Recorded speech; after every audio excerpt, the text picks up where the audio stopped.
Hey guys, it's Dylan here with Chinook Canine.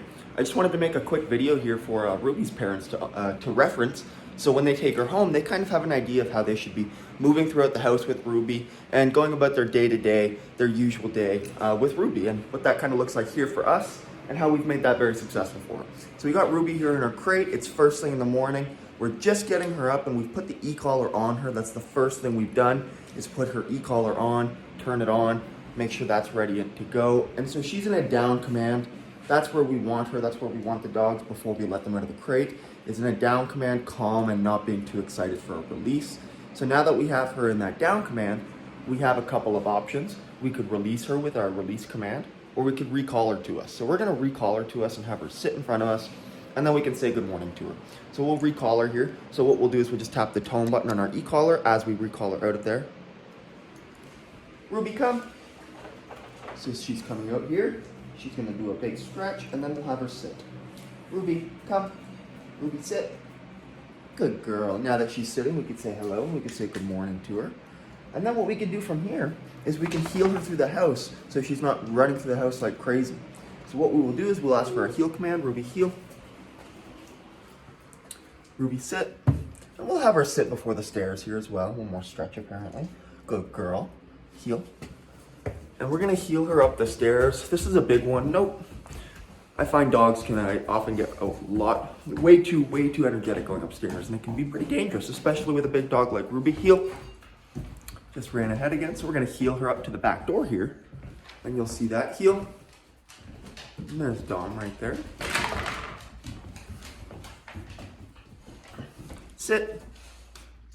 Good, and then we'll have her sit at the back door here. And once she's sitting at the back door, she's waiting for a release. So then we can open up our back door here. I'll do that. We're gonna let Dom and Ruby out. She has to wait for a release here at the back door, right? This is another threat. Nope. Ruby, come, sit. So you can see there, she actually tried to break that. So I said nope, and I tapped on the e-collar, and she went back. And then I asked her for a sit. Now she's waiting again. Ruby, break. And that's what we're looking for. And we'll let her go out into the yard here to play with Dom.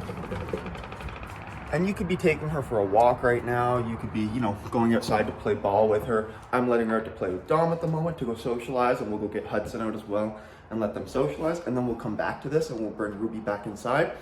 And what we'll do when we come back inside, whether we're coming back in from a walk, whether we're coming back in from her socializing in the yard, we're gonna bring her in and we're gonna put her on her place command.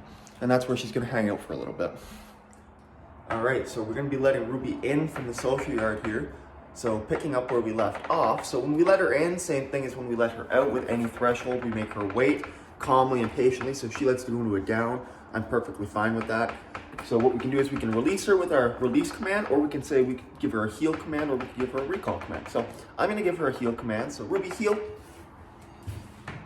Good. Ruby, sit. Good girl. Good. And I'll close the door behind me here. And now she's sitting. So again, we're gonna heel. Ruby, heel. Tap the tone. When I give the heel command, we tap the tone. Heel. If she veers off, we'll just say nope, incorrect. Ruby, come. Ruby, place. Good, and now she's on her place command. We've put her on her place command now in the living room. We'll put Hudson on his. Hudson just went to his on his own. She's actually really good about going to her place command on her own as well. So that's kind of a good habit we instill here. Now, as you can see, she's on her place command, and that's where she's gonna stay while I go make my coffee, get some breakfast, and start sending some emails, right? So she might stay there for an hour, maybe even 2 hours this morning on a Sunday. That's not very uncommon. And then we'll get up and we'll go for a walk. Or, you could start that however you want, right? If she's in the social yard, instead of letting her out, you could be taking her for a walk during that time, come back in on the place bed, right?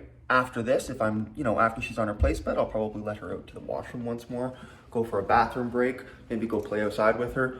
And then we're gonna come back in and she's probably gonna go into her crate for another hour or so, right? So a lot of downtime for the dogs. And I always tell people to consider the amount of time that the dog would spend just laying around the house, on the couch, in front of doorways, and just take that time and structure it a little bit more with something like a place command or a crate command. So that's gonna be a little bit of how her day is gonna look, and then we'll get out for some walks and stuff and send some videos along the way there as well. But that's gonna be basically the gist of it, right? Out in the social yard, waiting at thresholds, spending a lot of calm, relaxed time on the place command, and really just in general looking for a lot of that calm, relaxed behavior. And adding some structure to get that, right? So like I said, crate time, place time, good long walks, some off leash time. But you can see she's doing good with this, so.